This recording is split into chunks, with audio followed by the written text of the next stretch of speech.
નમસ્કાર દર્શક મિત્રો, આજે આપણે જે વિષયની વાત કરવાના છીએ એ સીધી રીતે આપણા આરોગ્યને સ્પર્શે છે.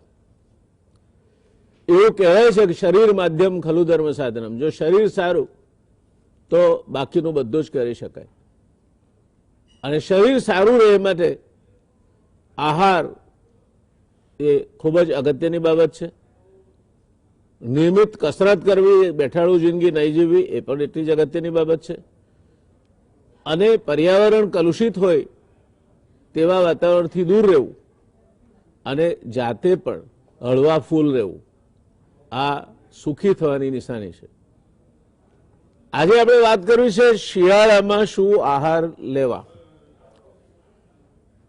એવું કહેવાય છે કે જુવાનીનું છાણું, શિયાળાનું છાણું અને જુવાનીનું નાણું. નાણું એટલે લક્ષ્મી, અને અષ્ટલક્ષ્મીના જે પ્રકાર છે એમાં આરોગ્ય લક્ષ્મી પણ આવી જાય.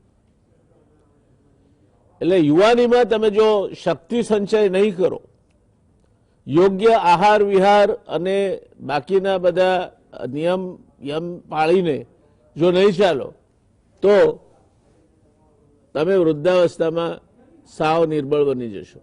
વૃદ્ધાવસ્થા સુધી કદાચ પહોંચો પણ નહીં તેવી પરિસ્થિતિનું નિર્માણ થશે. અને એટલે આજે આપણે શિયાળામાં જે પોષક આહાર લેવો જોઈએ તેના વિશેની ચર્ચા લઈને આવ્યા છીએ. દર્શક મિત્રો, આહાર પાચન અને આહાર રુચિ માટે શિયાળાના 4 મહિના ઉત્તમ છે. એવું કહેવાય છે કે it is not what you earn, what you save makes you rich. તમે શું કમાવો છો એ નહીં, તમે શું બચાવો છો એનાથી પૈસાદાર થવાય છે. It is not what you eat, what you digest makes you healthy. તમે શું ખાઓ છો એનાથી નહીં, પણ તમે શું પચાવી શકો છો એનાથી તમે આરોગ્યપ્રદ જીવન પ્રાપ્ત કરી શકો છો.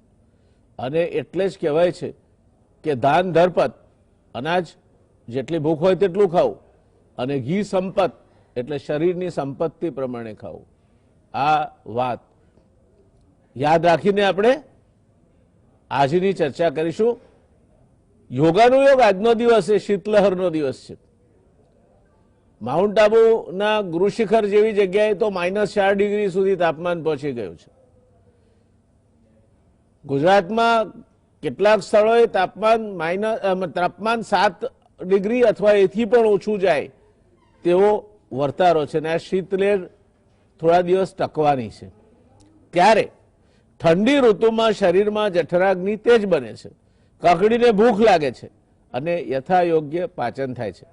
ઉનાળા અને ચોમાસામાં જે ભારે ખોરાક પચાવવા માટે મથામણ કરવી પડે છે એવો ભારે ખોરાક શિયાળામાં આસાનીથી પચી જાય છે. શિયાળાની ગુલાબી ઠંડીમાં પાચન તંત્ર સચેત હોવાથી પાચન ક્રિયાના રોગો નડતરરૂપ બનતા નથી, અને જેથી અન્ય ઋતુમાં ગેસ, અપચાની ગોળી ખાતો માનવી શિયાળામાં નિરાંત અનુભવે છે. ડોક્ટરો આને હેલ્ધી સિઝન કહે છે. પુરાણા સમયથી શિયાળામાં તરહ તરહના શક્તિશાળી પકવાન અને ઠંડી સામે પ્રતિકાર કરતા ટોનિક ઔષધોનું સેવન થતું આવ્યું છે. ત્યારના રાજવૈદ્યો, ગ્રામીણ વૈદ્ય અને આશ્રમ ચલાવતા ઋષિમુનિઓ પાસે આયુર્વેદનું પૂરતું જ્ઞાન હતું, જેથી તેઓ ઋતુ પ્રમાણે કયો આહાર લેવો અને કયો ના લેવો એની જરૂરી સલાહ આપતા. ધાર્મિક શાસ્ત્રો પણ પોતાના અનુયાયીઓને ઋતુ પ્રમાણે આહારની આજ્ઞા આપે છે. દાખલા તરીકે ચોમાસામાં આપણે ચાતુર્માસ કરીએ છીએ, એક જ વખત જમીએ છીએ, કારણ કે ચોમાસામાં તમારો જઠરાગ્નિ મંદ પડે છે. ત્યારબાદ શિયાળો ઠંડી ઋતુનો ભરથાર હોવાથી એ શીત વાતાવરણ પ્રગટ કરવાનો, એ સમય મનુષ્ય જેને માફક હોય એવા ગરમ વસ્ત્રો, ગરમ આહારની સહાયતા લેવી જરૂરી છે. શિયાળામાં ગરમ આહારનો ઉપયોગ શરીરમાં સૂર્યતત્વનું પ્રમાણ વધારે છે, જેથી જઠરાગ્નિ સચેત થાય છે અને શરીરમાં અગ્નિરસ વધતા રોગ પ્રતિકારક શક્તિ પણ વધે છે. આને પરિણામે શિયાળામાં આક્રમણ કરવા તૈયાર બેઠેલા શરદી, સરેખમ, કફ, વાયુ, ઉધરસ, શ્વાસ, ફ્લૂ કે ન્યુમોનિયા જેવા શરદી પ્રદાન રોગો માનવ શરીરમાં ઘૂસણખોરી કરીને એને પરેશાન કરી નાખવાની એમની કાર્યવાહીમાં મહદ અંશે નિષ્ફળ જાય છે. જેથી શિયાળામાં આ સઘળા દૂષણોને છેટા રાખવા માટે ગરમ પ્રકૃતિવાળા આહારો લેવા જરૂરી છે. જેમાં બાજરો, આદુ, લસણ, સૂંઠ, મૂળો, મોગરી, મરચા, હળદર, મરી, કાજુ, તલ, ડુંગળી અને સુરણ જેવા દ્રવ્યોનો વપરાશ વધારે કરવો હિતદાયક છે.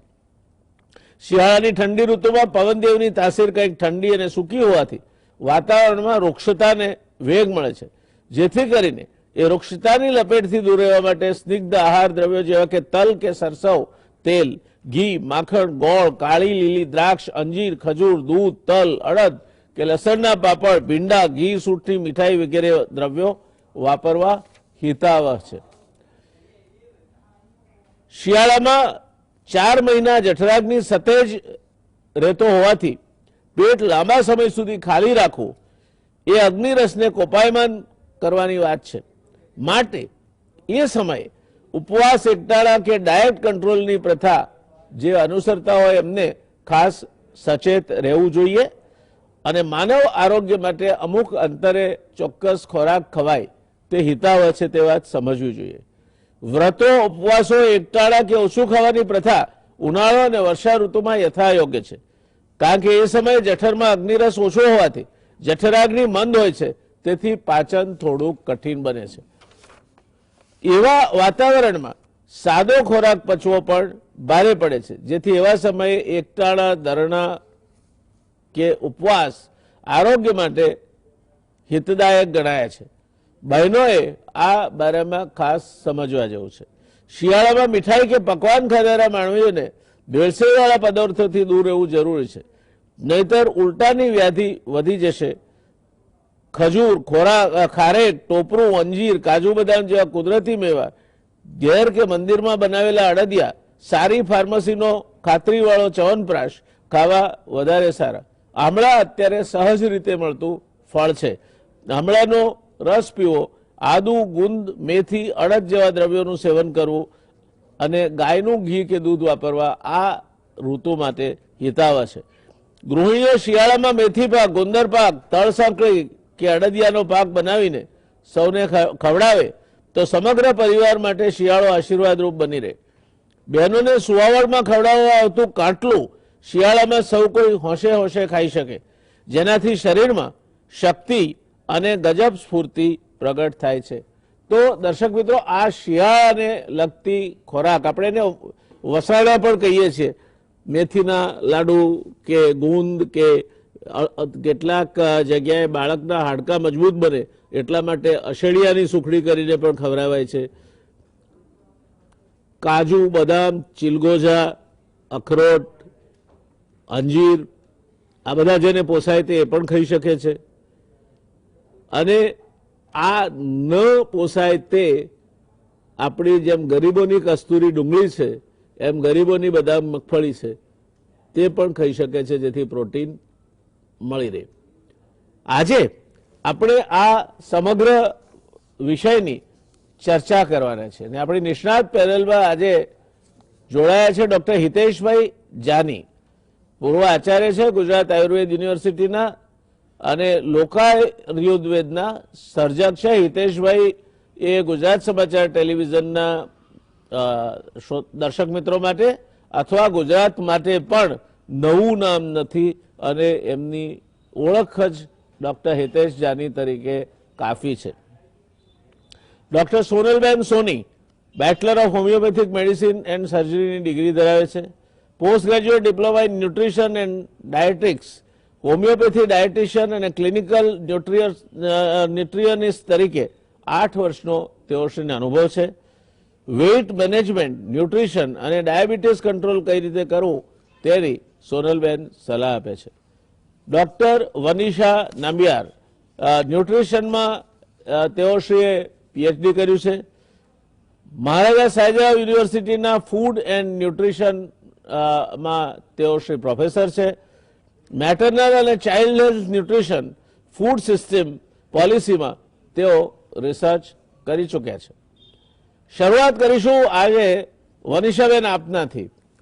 આજે જે આપણે ચર્ચા કરવાના છે તેમાં શિયાળાને અનુલક્ષીને વસાડા એ શબ્દ આપણે વાપરીએ છીએ પણ એને થોડોક જરા બ્રોડર સેન્સમાં એટલે જરા વિશાળ અર્થમાં લઈએ આપણે તો પૌષ્ટિક ખોરાક એ શિયાળામાં કેવો હોઈ શકે, કોને કયો ખોરાક અનુકૂળ આવશે અને એની બાબતમાં શું કાળજી રાખવી જોઈએ એ વિશે આપ જણાવો. Thank you so much. Maharaja Sayajirao university તરફથી હું આપણા સર્વ દર્શક મિત્રોને ખૂબ ખૂબ very good evening to all of you.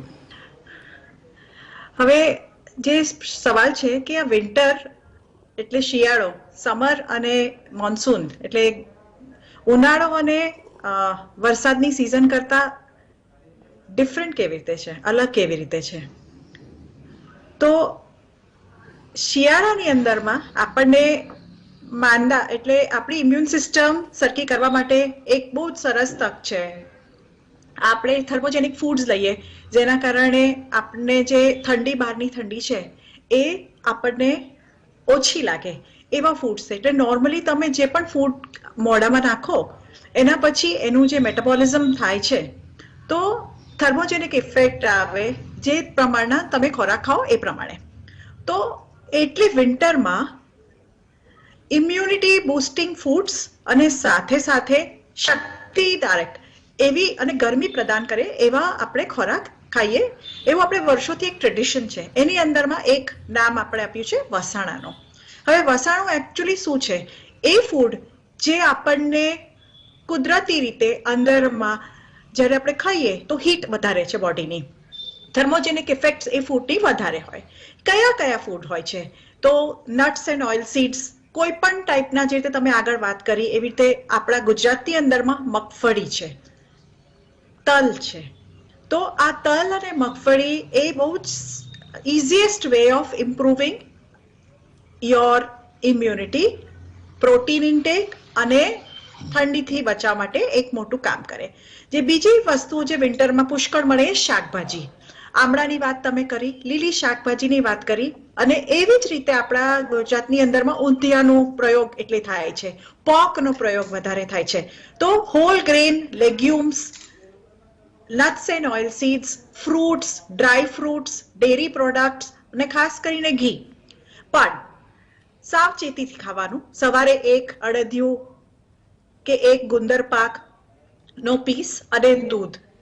કારણ કે આપણે આગળ પણ વાત કરી એ પ્રમાણે ડાયાબિટીસનું પ્રમાણ ગુજરાતમાં ખૂબ જ વધ્યું છે, મેટાબોલિક સિન્ડ્રોમનું પ્રમાણ વધી રહ્યું છે.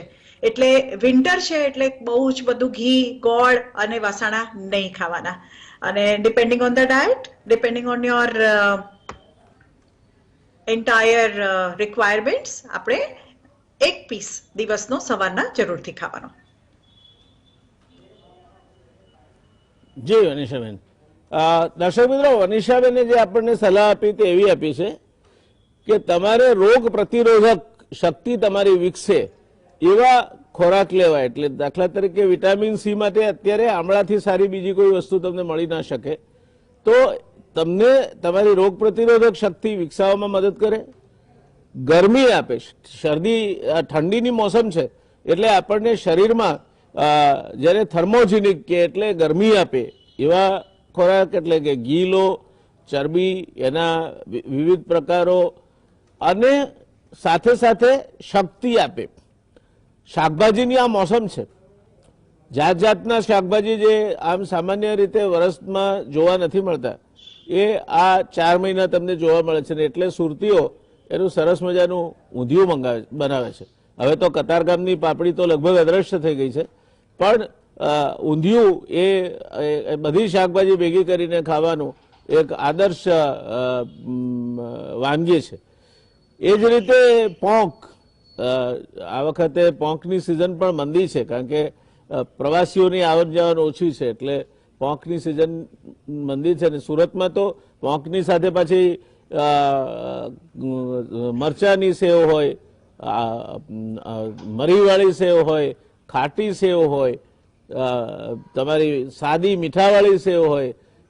જે ખાવાનું જે જીભને સૌથી વધારે કેમ લાડ કરવા એ સુરતીઓથી વધારે કોઈ જાણતું નથી.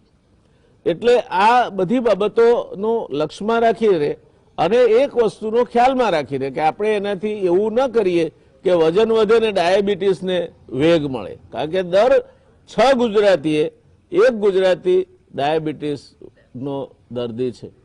ગુજરાત એ ડાયાબિટીસ કેપિટલ છે.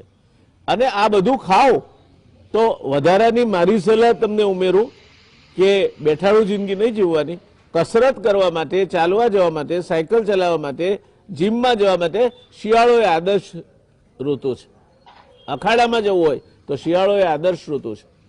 જોગિંગ કરવા જવું હોય તો શિયાળો એ આદર્શ ઋતુ છે. એટલે માત્ર ખાવા પૂરતું નહીં, પણ ખાઈને પચાવવા માટેનું, એઝ આઈ ટોલ્ડ યુ કે it is not what you eat, what you digest makes you healthy. તો તમે તાજા તરોજા રહેવા માટે આ બધી જ બાબતો કરો. તો વનિષાબેને બહુ સરસ સલાહ આપી. હિતેશભાઈ, આપની પાસે આવીશ. આપ તો આ ક્ષેત્રમાં ઘણું બધું ખેડાણ કરી ચૂક્યા છો, જાણકાર છો, અને આ વિષય અંગેની પણ આપની એક પકડ છે. તો આપ શું કહેશો? આ વસાણા એ તો આપણે શબ્દ એક લેબલ મારવા માટે વાપર્યો છે. મૂળ વાત તો શિયાળાના પૌષ્ટિક ખોરાકો અંગે વનિષાબેને સાચી વાત કહી કે શિયાળાના જે પૌષ્ટિક ખોરાકો છે તેની આપણે વાત કરવા માંગીએ છીએ, જેનાથી શરીરમાં, મારી મા એવું કહેતી હતી કે આ 4 મહિનામાં 12 મહિનાનું અનાજ ભરી લેવાનું છે શરીરમાં. એટલે આ 4 મહિનામાં 12 મહિનાનું જે આપણે સત્વ ભેગું કરવાનું છે, એના માટે આપ આયુર્વેદની દ્રષ્ટિએ અને આપના અનુભવ પ્રમાણે શું કહેવા માંગો છો? જી જયનારાયણભાઈ, મને ખૂબ આનંદ થયો આપણે આ વિષયમાં મને ફરી બોલાવ્યો. જીએસટીવીના માધ્યમથી દર્શકોને ઠંડીની અંદર ગરમ વાત કરવી છે. ખાસ કરીને આયુર્વેદે શિયાળાને વિસર્ગ કાળ કહ્યો છે. કુલ 12 મહિનાના 2 ભાગ પાડ્યા છે, આદાન કાળ અને વિસર્ગ કાળ. તો વિસર્ગ એટલે કે વધુ બળ મળવું શરીરમાં. આખા 12 મહિનામાં આ હેમંત ઋતુમાં, અને આપણે શિયાળો શબ્દ વાપરીએ છીએ બરાબર છે, પરંતુ જે ભારતીય ઋતુ પ્રણાલી છે એમાં આ હેમંત ઋતુ છે. તો હેમંત ઋતુ એ વિસર્ગ કાળની ઋતુ છે. અને આખા વર્ષમાં હાઈએસ્ટ બળ, ઇમ્યુનિટી, સ્ટ્રેન્થ જેને કહીએ એ અત્યારે આપણને હોય છે, કુદરતી પણ હોય છે. અને એ સમયે આપણે ત્યારે શું ખાવું અને શું શરીર માટેનું ધ્યાન રાખવું, તો આયુર્વેદે 3-4 વસ્તુ કહી છે. એમાંની એક કોઈ પણ ફૂડ હોય છે એ શમન કરે છે, બીજું શોધન કરે છે, અને ત્રીજું બ્રહણ કરે છે. તો જ્યારે શરીરને બ્રહણ કરવાની જરૂર છે, કારણ કે વાયુ બારે બહુ છે, ઠંડી બહુ છે, તો એવા સમયે બ્રહણ તત્વની, અને ભૂખ ખૂબ લાગે છે કારણ કે અગ્નિ પ્રદીપ્ત થાય છે. તો ઉષ્ણ તીક્ષ્ણ, એ વસાણા એ ઉષ્ણ તીક્ષ્ણ છે, પણ મધુર, અમ્લ, લવણ, ઉષ્ણ તીક્ષ્ણ આવા પદાર્થો, એટલે એ મીઠાઈ પણ છે જેને આપણે ગોળ કહીએ, ખજૂર કહીએ, ખાંડ કહીએ. તો એ મધુર પદાર્થો, બલ્ય પદાર્થો, તલ છે, બદામ છે, ખાસ કરીને અડદ છે, તો આપણે જે અડદિયા જેમાંથી બને છે. તો એમ કહેવાય છે શાસ્ત્રોએ, અમુક જ્યારે એવી ડિબેટ થઈ હતી નોનવેજ ને વેજની, ત્યારે કે નહીં માંસ સમમ કિંચિત યત્ત દેહ બૃહત કરમ. માંસ એટલે કે મટન, મીટ એ શરીરને વજન વધારનાર અને બલ્કી કરનાર એવું કોઈ પદાર્થ નથી. ત્યારે આયુર્વેદના વૈદ્યોએ એમ કીધું કે માં ઉપર જે મીંડું છે એ કાઢી નાખો. નહીં માંસ સમમ કિંચિત યત્ત દેહ બૃહત કરમ. માંસ એટલે અડદ. તો અડદ ખાવાની આ સિઝન છે. તો કુલ મળીને શરીરનું બ્રહણ કરવું છે. અને 12 મહિનાની સ્ટ્રેન્થ જે તમારા દાદીએ કીધી, બાએ કીધી, આપણા ભારતની બધી દાદીને બધી માએ આ કહ્યું છે, કારણ કે એ આયુર્વેદમાં કહેવાયું છે. તો શરીરને બલ્ય બનાવવા માટેની આ ઋતુ છે. અને 2 રીતે, એક સ્ટ્રેન્થ પણ બનશે, ફિઝિકલ સ્ટ્રેન્થ, અને બીજું જેને આપણે વાઇટલ સ્ટ્રેન્થ કહીએ, અથવા એને ઇમ્યુનિટી શબ્દ વધારે સારો છે, જે બેને પણ વાત કરી. તો આ ઋતુમાં આપણને મળશે. અને આપે તો આખું બધું લિસ્ટ કર્યું, પરંતુ જરૂર એમાં કુદરતી પદાર્થો પણ અત્યારે વધારે મળે છે, શાકભાજી જેવા, ફળ પણ વધારે મળે છે, સૂકા મેવા પણ આ સમય આપણી પાસે વધારે આવે છે. અને ખાસ તો બળ 2 રીતે વધારી શકાય. એક ખાનપાનથી, કદાચ વસાણામાં આપણે એ વાત ન ભૂલાય કે જેમ તમે કસરતની વાત કરી તેમ અભ્યંગ એટલે કે મસાજ, આ ઋતુમાં તલ ખાવાના અને તલનું તેલનું માલિશ કરવાનું, આ 2 વસ્તુ કરીએ તો હાડકાં, ચામડી બધા મજબૂત બને, ચામડી ફાટે નહીં, શરીરને બીજું નુકસાન ન થાય, અને સાથે સાથે ઇમ્યુનિટી વધે અને સ્ટ્રેન્થ વધે. તો આયુર્વેદે આ બળ વધારનારી ઋતુ કહી છે, વિસર્ગ કાળ કયો છે. બહુ સરસ વાત કહી આપે. આ બલ્યવાળી જે વાત છે એ વાતમાં જરા મજા આવી ગઈ, કારણ કે આ કાળ તમારે બળ ભેગું કરવા માટેનો છે હિતેશભાઈ. એટલે આપે જે વાત કરી એ બહુ સરળ ભાષામાં ઘણું સમજાવી દીધું. અને અડદની વાત જે આપે કરી એ આ ઋતુમાં સરસ મજાનું લીલું લસણ નાખીને અડદની દાળ બનાવીને એમાં પછી 2 ચમચી સરસ ગાયનું ઘી પડે અને બાજરીનો રોટલો હોય, મજો આવી જાય. એના માટે પછી કઈ તમારે 5 પકવાનની જરૂર ના પડે. એટલે બહુ અતિ ઉત્તમ વાત કહી આપે. અને સાથે સાથે હું આ મારા અનુભવો શેર એટલા માટે કરતો જાઉં છું કે હું સાવ ગામડાના વાતાવરણમાં ઉછર્યો છું અને આયુર્વેદનો અભ્યાસુ છું, વિદ્યાર્થી છું. હું હિતેશભાઈ 10મા ધોરણમાં હતો ત્યારે મેં આર્યાભિષેક વાંચી નાખ્યું હતું, કારણ કે મારા પિતાશ્રીને આયુર્વેદનો બહુ શોખ હતો. એટલે આ બધી બાબતો જે આપે કહી હતી ઉત્તમ છે. દર્શક મિત્રો, અહીંયા રોકાવું પડશે એક નાનકડા કમર્શિયલ બ્રેક માટે. બ્રેક પછી આપણે જઈશું સોનલબેન પાસે અને એમની પાસેથી પણ આ શિયાળાની કડકડતી ઠંડીમાં આપણે તાજા તરોજા કઈ રીતે રહેવું અને શરીર સૌષ્ઠવ કઈ રીતે જાળવી રાખવું એ અંગેની વાત સમજીશું. રોકાઈએ એક નાનકડા કમર્શિયલ. નમસ્કાર દર્શક મિત્રો, શિયાળો અને પૌષ્ટિક આહાર, શરીર સૌષ્ઠવ વિકસે અને આખા વર્ષ માટે શરીરમાં બળ સિંચિત થાય તે માટે બળ સંચય અને વૃદ્ધિ કરવા માટેનો આ સમયગાળો. હિતેશભાઈએ કહ્યું તે પ્રમાણે હેમંત ઋતુ એટલે શિયાળો. હેમંત ઋતુની શરૂઆત હિતેશભાઈ કલાપીએ ગ્રામમાતા કવિતામાં બહુ સરસ કરી છે. એ કહે છે, ઉગે છે સુરખી ભરી રવિ મૃદુ, હેમંતનો પૂર્વમાં ભૂરી છે ભૂરું છે નભ રમ્ય રમ્ય દિસતી, એકે નથી વાદળી. આવો હેમંત ઋતુ અને એનું વર્ણન જે રીતે કવિએ કર્યું છે. આપણા ત્યાં દરેક ઋતુ, આપણા ત્યાં ઋતુ 6 છે. વિદેશમાં ઉનાળો, શિયાળો અને ચોમાસું છે. આપણા ત્યાં પહેલા 4 હતી, ઉનાળો, શિયાળો, ચોમાસું ને દુષ્કાળ. હમણાંથી નથી આવતો દુષ્કાળ, એટલે 3 ઋતુ છે. પણ આપણા ત્યાં ઋતુ 6 છે. વર્ષાથી શરૂ થાય, વર્ષા, શરદ, હેમંત, શિશિર, વસંત અને ગ્રીષ્મ. અને ઋતુ પ્રમાણેના આહારો છે. આપણે આ આહારોની ચર્ચા હેમંત ઋતુ એટલે કે શિયાળાને અનુલક્ષીને અત્યારે કરી રહ્યા છીએ. અને એ આહાર કેવો લેવો જોઈએ, વસાણા એના માટે જે પાક બનાવીએ છીએ આપણે, ચ્યવનપ્રાશ જેવા પ્રાશ બનાવીએ છીએ, એ બધી બાબતે આપણે શું કરવું જોઈએ તેની વાત આપણે નિષ્ણાતો પાસેથી જાણવાની છે. સોનલબેન, આપની પાસે આવવા માંગીશ. આ ચર્ચા આપ સાંભળો છો. બંને નિષ્ણાતોએ પોતપોતાની રીતે પોતાની વાત મૂકી છે.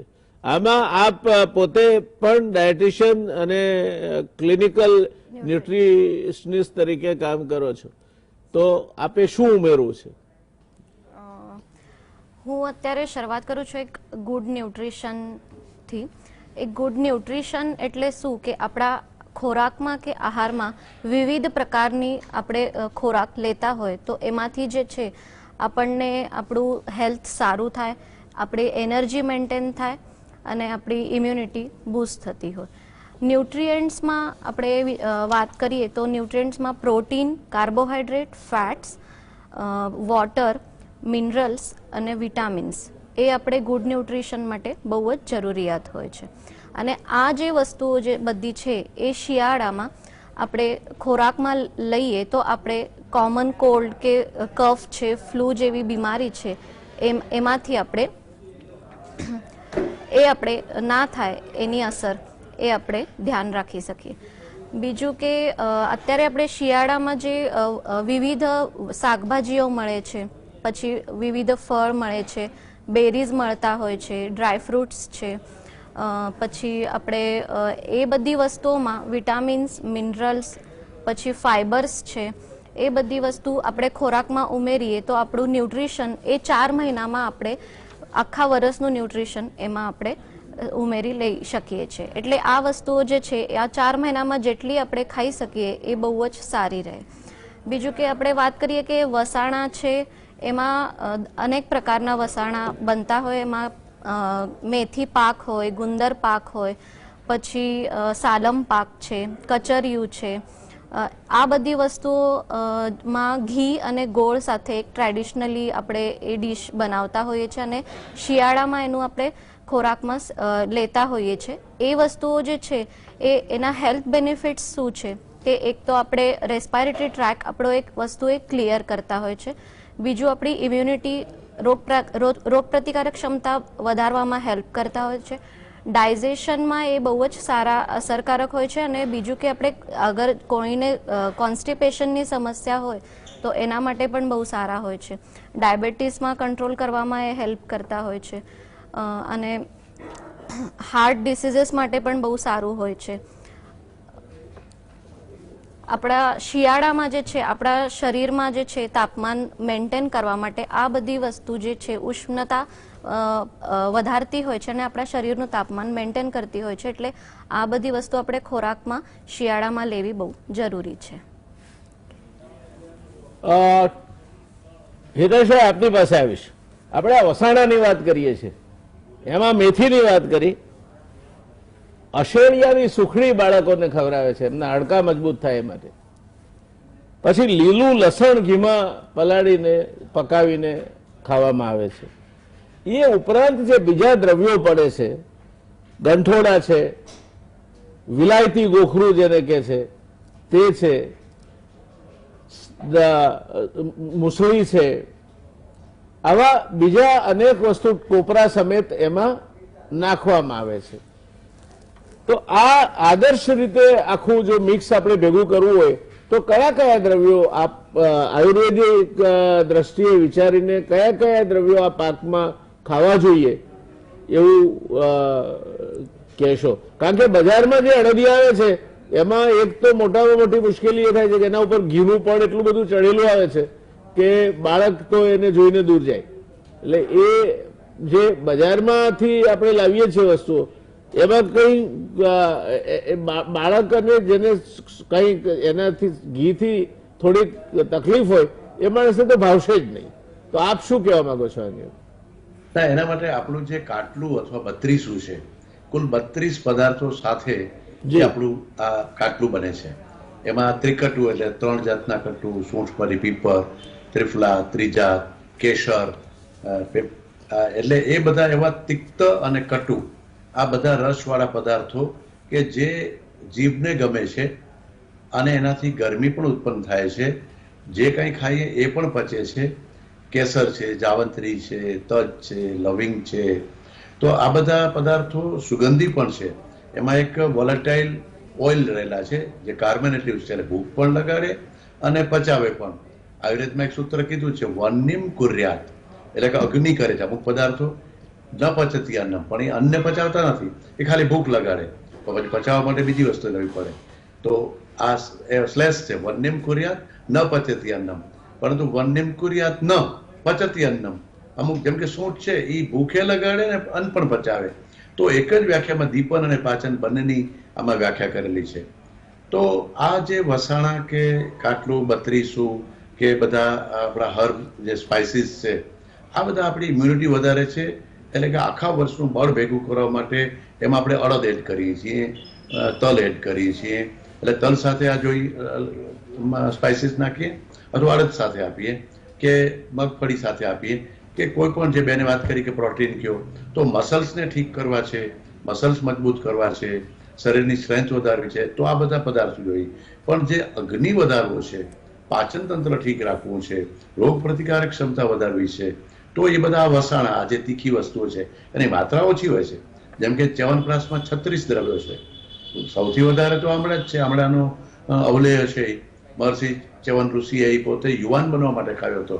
કદાચ આ વાર્તા તો બધાને ખબર હશે, પરંતુ વૃદ્ધત્વનું અટકાવી શકું, સિદ્ધે રસે કરીશ્યામી નિર્ધારિદ્રમ ઇદમ જગત, કે હું કેલેન્ડર એજને અટકાવી દઉં, શારીરિક ક્ષમતા એવી જ રાખું અને નવયૌવન પ્રાપ્ત કરું. તો એમાં મહર્ષિ ચ્યવને પોતાના હાડકા ઓગળવા માંડ્યા હતા, વૃદ્ધાવસ્થા આવી હતી, એમાંથી ફરીથી એમણે આ ચ્યવનપ્રાશ બનાવીને પાછા નવયૌવન પામ્યા હતા.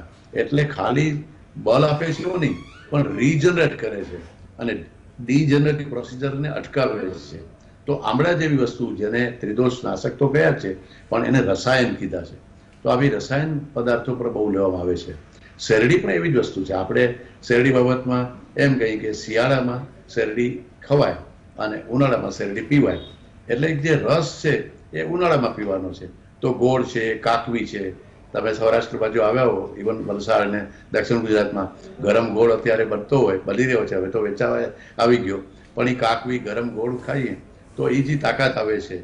તો આ બધી વસ્તુઓ આપણી જે પરંપરામાં છે, પરંતુ વાસ્તવમાં આયુર્વેદે એને બળની ઋતુ જ કીધી છે. તો આયુર્વેદની જે 3 પ્રક્રિયા મેં આપને વાત કરી, એક પ્રિવેન્ટિવ હેલ્થ, જેના માટે આયુર્વેદ માહિર છે, ભારત એના માટે વખણાય છે, આયુર્વેદ વખણાય. ક્યુરેટિવ હેલ્થમાં પણ આપણે કોરોનાને પણ આયુર્વેદથી ટ્રીટ કરી શક્યા. અને એ જ રીતે પ્રમોટિવ હેલ્થ, તો આ 4 મહિના હેમંત અને શિશિર ઋતુ એ પ્રમોટિવ હેલ્થ માટેની ઋતુ છે.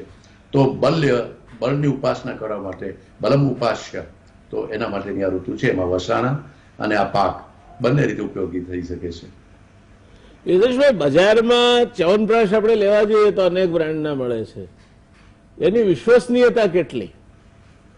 અને આપ એની કોઈ ફોર્મ્યુલા એવી જનરલ સજેસ્ટ કરી શકો? કારણ કે આમ જોઈએ તો આમળાને તમે વરાળથી બાફી, એને આમળાને સોયથી કોચી વરાળથી બાફીને પછી બાકીની બધી પ્રક્રિયામાં તો આમળાનો માવો વાપરતા હો છો, પણ બાકીના દ્રવ્યો જે નખાય છે એમાં એ બાબતે આ બધા જ ચ્યવનપ્રાશ જે મળે છે બધા જ વિશ્વસનીય હોય છે કે કોઈ?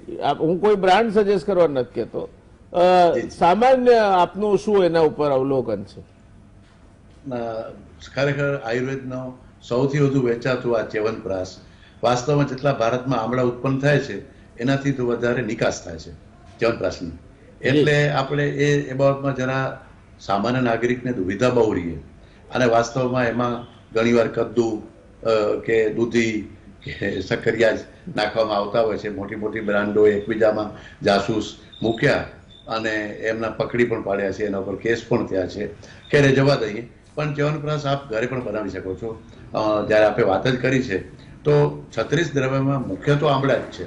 તો આમળાને વરાળથી બાફી લઈએ અને એની ચાસણી આપણને જોશે એની સાથે. અને બાકી ગોખરું પાવડર છે, બલા છે, બલા નામનું ખપાટિયું જેને કહીએ એ, નાગરમોથ, પીપલી, ઇલાયચી, લીંડી પીપર, એલચી, અને એનામાં જે ચાસણી જોઈએ છીએ એ મુજબ ખડી સાકરની ચાસણી કરવાની હોય છે. ઠંડો પડે ત્યારે એમાં મધ પણ ઉમેરાય છે અને કેસર ઉમેરાય છે. તો આ પ્રકારની આટલી સિમ્પલ વસ્તુ છે, આ કંઈ ન બની શકે એવો પદાર્થ જ, જેમાં આપણે મુરબ્બો બનાવીએ છીએ.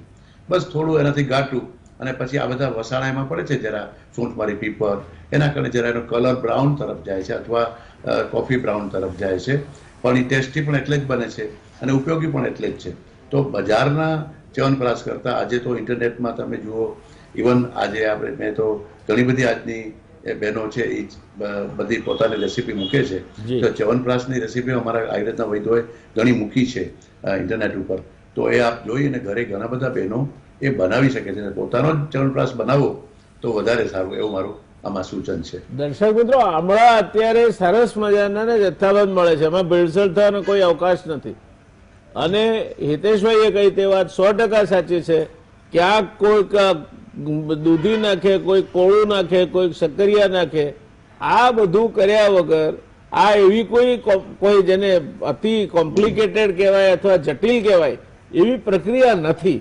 તમે સરસ મજાના ગંઠોડા લાવો, ઘરે ખાડીને પાવડર બનાવો, સૂંઠ સરસ મજાની લાવો, ઘરે ખાડીને પાવડર બનાવો, તો બાકીના બધા આયુર્વેદિક ઔષધો પણ જે છે તે ચોખ્ખી મળે છે તમને ભેળસેળ વગરના. તો જાતે બનાવશો તો કદાચ 2 દ્રવ્યો તમે ઓછા નાખશો તો વાંધો નહીં આવે, પણ તમને 100% શુદ્ધ તમે તમારા બાળકોને કે તમારા કુટુંબને ચ્યવનપ્રાશ ખવડાવી શકશો. એ હિતેશભાઈની વાત સાથે હું સંમત છું. આપણે પાછા જઈશું વનિષાબેન પાસે. વનિષાબેન, આપે અત્યાર સુધી આખી ચર્ચા સાંભળી. આપનો તો આ વિભાગ છે ને આપ આ વિષયના નિષ્ણાત છો.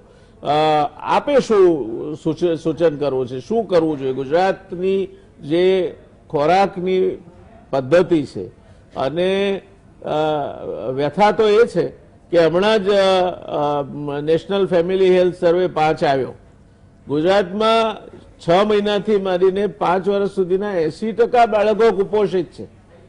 તો આ શિયાળાનો ઉપયોગ એ કુપોષણમાંથી એમને બહાર અને 80% બાળકો કુપોષિત છે એટલે આ ગરીબીની રેખા જે જીવતા નથી એનો અર્થ એ થયો કે મધ્યમ વર્ગ ઉચ્ચ મધ્યમ વર્ગના બાળકો પણ કુપોષિત છે. તો એને આમાંથી બહાર કાઢવા માટે શિયાળામાં શું કરી શકાય? અગત્યની વાત છે. NFHS 5 ડેટા બહાર આવ્યો છે અને ગુજરાતનો ડેટા જે તમે કીધું આખા ઇન્ડિયાની અંદરમાં જ ડ્યુઅલ બર્ડન ઓફ મેલન્યુટ્રિશન દેખાયું છે. એક તરફ ઓબેસિટી, ડાયાબિટીસ, મેટાબોલિક સિન્ડ્રોમ અને બીજી તરફ ભૂખમરી, ગરીબી, સ્ટન્ટિંગ, વેસ્ટિંગ, અનીમિયા. જી. તો વોટ વી કેન ડુ? ગુજરાતની અંદર એનું સોલ્યુશન પણ છે. આપણા રોટલા જે બાજરી અત્યારે છે, we need to give lot of energy અને પ્રોટીન. એટલે જે મધ્યાહન ભોજન બંધ થઈ ગયું છે સ્કૂલનું, એ એક બહુ મોટો ધક્કો લાગ્યો છે બાળકોને આ કોવિડ સિઝનમાં. પણ તમે એક એવી આઈ થિંક તમારા GSTV તરફથી I can help you in that. Simple meal planning શીખવાડો બાળકોને, એમના ફેમિલીઝને. થાળીની અંદરમાં અડધાથી વધારે, આ કુપોષિત બાળકોની થાળીની વાત કરું છું, અડધાથી વધારે અનાજ અને કઠોળ હોવો જોઈએ. એટલે બાજરાનો રોટલો, એની સાથે 1 વાટકી દાળ, 1 વાટકી કોઈ પણ લીલું શાક, કઠોળ પણ દાળની અંદર આવે, અને ઘી, ગોળ હોય કે ના હોય, પણ સિમ્પલ રોટલો અને શાક જેટલી વસ્તુ પણ નથી ખવાતી. બીજું શક્કરિયા, અત્યારની સિઝનમાં જે મળતા રતાળુ, યામ, સુરણ, કોઈ પણ કંદમૂળ છે, એની અંદરમાં આઇસોસાયનેટ્સ છે, ફ્લેવોનોઇડ્સ છે, ઓકે, ફિનોલિક કમ્પાઉન્ડ્સ છે, જે તમારી ઇમ્યુનિટીને બૂસ્ટ કરશે. એટલે અત્યારે શું છે કે એક ચક્ર ચાલે છે માલન્યુટ્રિશનનું. બાળક કુપોષિત છે, બીમાર પડે છે, અને સાથે સાથે વેઇટ ઓછું થતું જાય છે એનું. So what you need to do is, જે પણ વિન્ટરમાં અત્યારે ખૂબ બધી શાકભાજીનો છે, તમે એક ભાત ખાઓ તો ભાતની અંદરમાં મિક્સ વેજીટેબલ ભાત ખાઓ. સિમ્પલ રોટલા ખાઓ છો, રોટલાની અંદરમાં સરગવાને સિંગ તો તમે જે વેજીટેબલ ગુજરાતમાં ખાઓ છો, પણ સરગવાના પત્તા, કોઈ પણ બીટરૂટના પત્તા, પાલક, મેથી, મૂળીના પત્તા, કોઈ પણ પત્તા તમે તમારા રોટલીની અંદર નાખશો એટલે માઇક્રોન્યુટ્રિયન્ટ કન્ટેન્ટ એનું વધી જશે. તો આ બધી શિયાળાનો ઉપયોગ લો. જેટલા અત્યારે ગ્રીન લીફી વેજીટેબલ્સ મળે છે એનું ભરપૂર પ્રમાણ બાળકોને આપો. એનો જ્યુસ આપો, ફ્રેશ જ્યુસ આપો, કંદમૂળ આપો, શક્કરિયા, બટાકા, રતાળુ, ઊંધિયું, જે બી આપણી ફ્રેશ વાલોર, પાપડી, એ બધી બહુ અત્યારે મળે છે. They are also very rich in protein.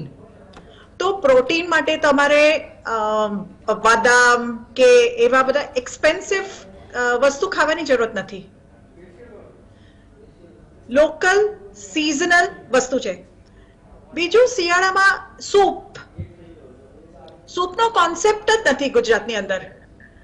આટલા બધા ટામેટા, 2 રૂપિયા કિલો. અમે હમણાં એક ગામમાં ગયા હતા તો 2 રૂપિયા કિલો ટામેટા.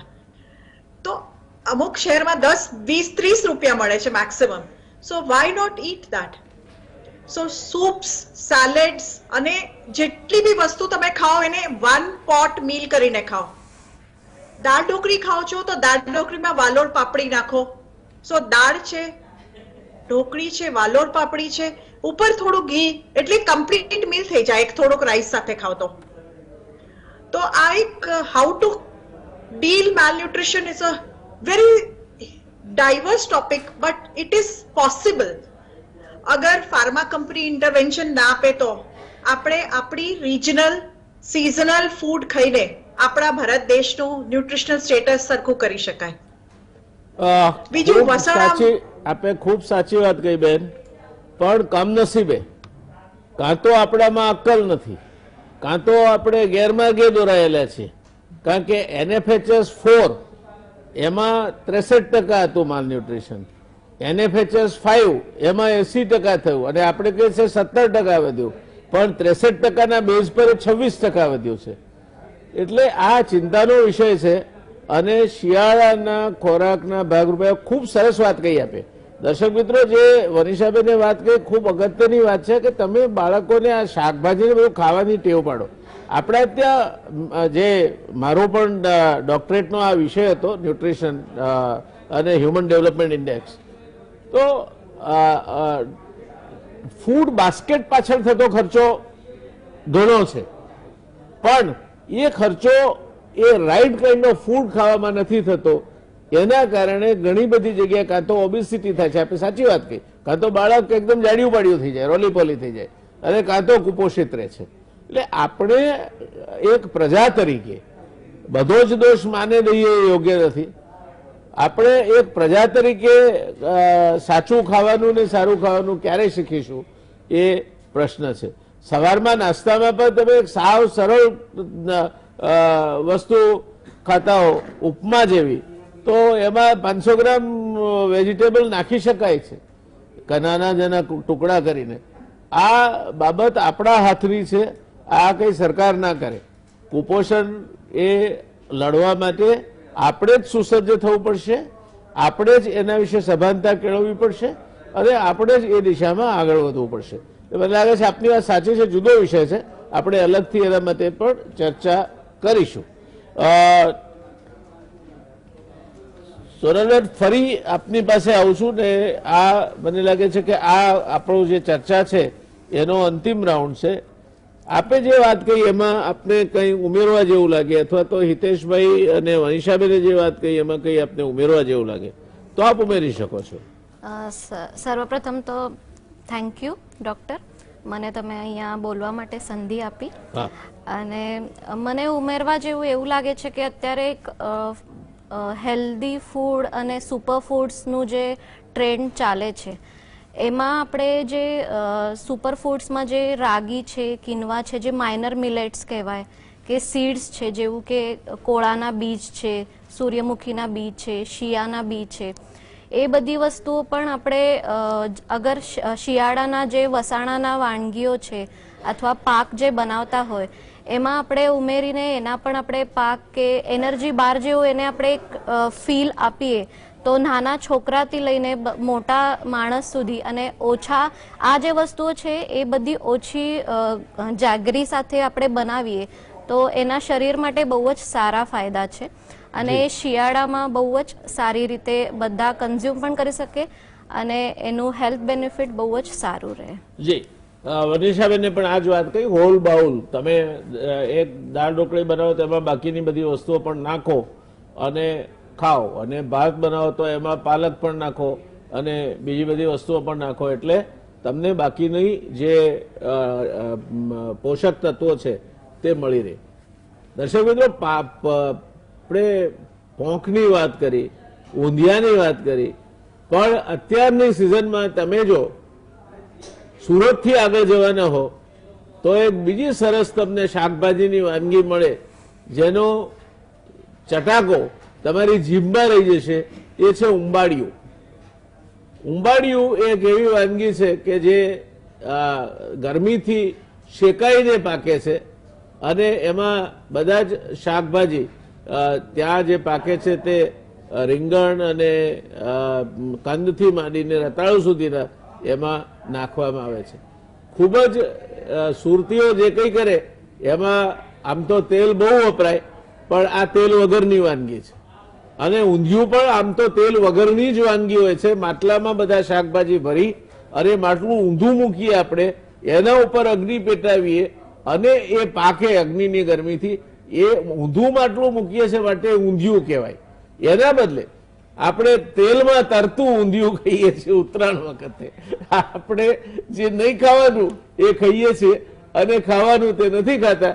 ઊંધિયામાં ક્યાં તેલ તો પછી તમારે તમારી જરૂરિયાત પ્રમાણે નાખી લેવાનું હોય છે થોડું ઘણું, બાકી એને તેલમાં તરતું હોય એ ઊંધિયું આપણી પોતાની મને લાગે છે કે એક અલૌકિક પ્રોડક્ટ છે હિતેશભાઈ, કે આપણે એને તેલમાં તરતું ઊંધિયું એ ઉત્તરાયણ વખતે કે દશેરા વખતે આપણને જોવા મળે છે. ખૂબ જ સ્પાઇસી હોય, જે ખરેખર ઊંધિયું છે એ તો ખૂબ પૌષ્ટિક છે દર્શક મિત્રો.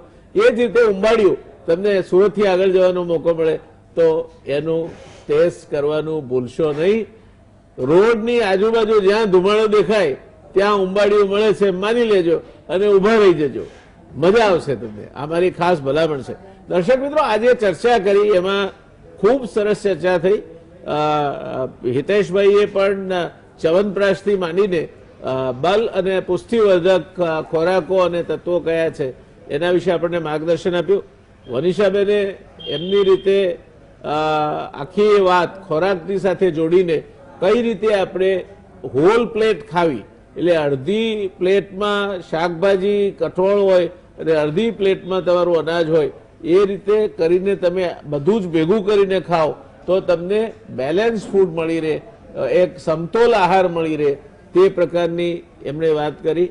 અને બેન સોનલબેને પણ લગભગ આ જ દિશામાં પણ એક વજન ન વધે એની કાળજી રાખીને તમે શું ખાઈ શકો એ વાત કરી. મને લાગે છે કે ત્રણેય આપણા વિદ્વાન પેનલિસ્ટે ખૂબ અગત્યની અને સાચી દિશામાં લઈ જતી આ ચર્ચામાં પોતાની વિદ્વતાપૂર્ણ માહિતી આપી છે. માટે હિતેશભાઈ આપનો, વનિષાબેન આપનો અને સોનલબેન આપનો ખૂબ ખૂબ આભાર. દર્શક મિત્રો, મળીશું આવતીકાલે એક નવા વિષય સાથે, નવી પેનલ સાથે. ત્યાં સુધી શુભરાત્રી, શબ્બા ખેર.